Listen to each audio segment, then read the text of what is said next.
ამერიკის შეერთებული შტატების პრეზიდენტი დონალდ ტრამპი აგრძელებს ტარიფების დაწესებას. ამჯერად ტრამპი ტარიფებს ფოლადისა და ალუმინის იმპორტზე აწესებს.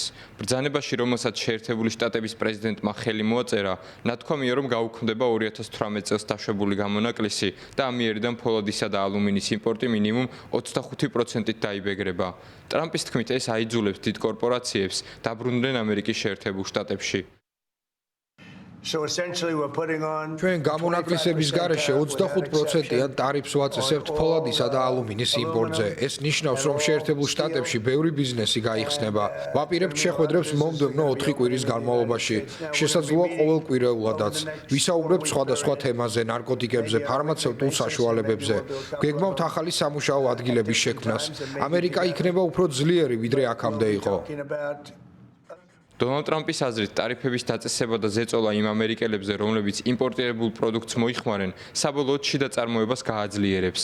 ექსპერტები თვლიან, რომ ფოლადსა და ალუმინზე ტარიფის ზრდა საწარმოების ხარჯს გაზრდის, რაც ამერიკელი მწარმოებლების მდგომარეობას გააუარესებს. ტრების და მოკავშირეებიც მუდმივად ჩვენს კუთხეში მომწყდევას ცდილობდნენ. ჩვენს ერს სჭირდება ფოლადისა და ალუმინის წარმოება ამერიკაში და არა უცხო ქვეყნებში. ისე უნდა ავაღორძინოთ წარმოება ჩვენი ქვეყნის დასაცავად 10 წლეულის განმავლობაში რო არ ყოფილა. როგორც დონალდ ტრამპი ამბობს, სამუშაო კიდევ ბევრია.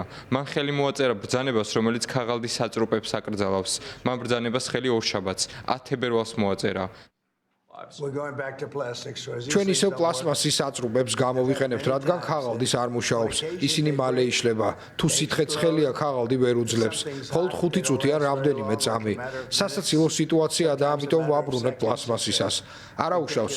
არ მგონია, რომ პლასმასმა დიდად იმოქმედოს ზვიგენზე, რომელიც ოკეანეში გზის გაკვლევას ცდილობს.